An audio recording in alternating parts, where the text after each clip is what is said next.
Hey everybody, it's Torrance with Sword Guy Builds. So far in these videos I haven't shown any nylon whip making techniques, so I figured for this one I would make a very long cow whip with a really nice wooden handle.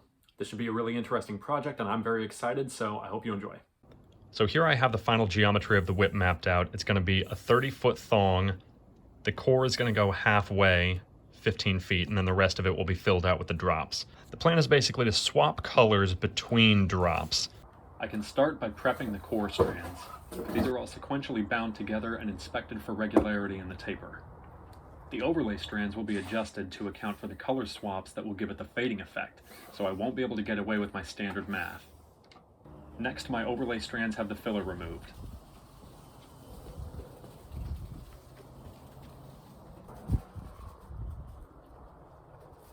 It can be very time-consuming to do this on such long strands, but luckily there's no skill involved in this step and I can walk it out at my leisure.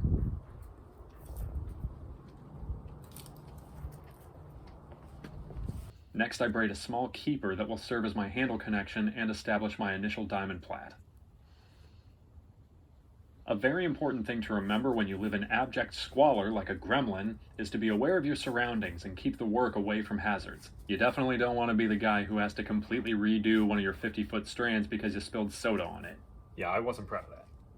Now that the thong is started in earnest, it's just a game of braiding an inch or two and then untangling.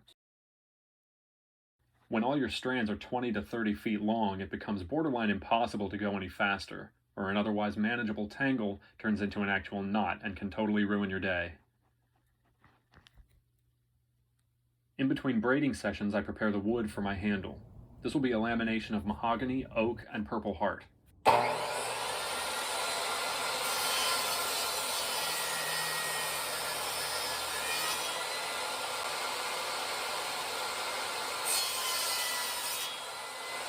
The pieces are cut and then epoxied together into a single block and left to cure. Swapping out strands is interesting because it combines the skill of dropping strands as you braid normally with the skill of adding strands as you braid backward for an English eye, while still being a technically distinct maneuver. Every part of it was a challenge, but it was a great learning experience.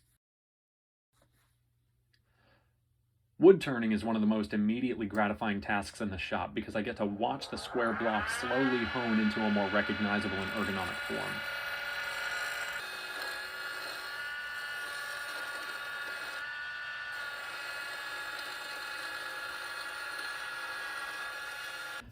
With the braiding finished, all that's left to do is clear coat the handle, connect the two parts with a pin, and wax it all.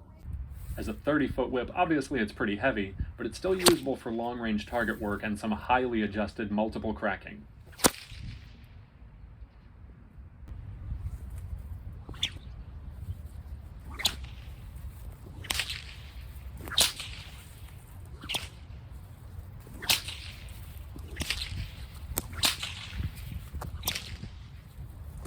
I think in the future I may decide to use even less of the secondary color, but there's no arguing with those optics. Overall, this turned into an excellent whip. Thank you all very much for watching and for your continued support. Stay safe, and I will hope to see you in the next one. Bye.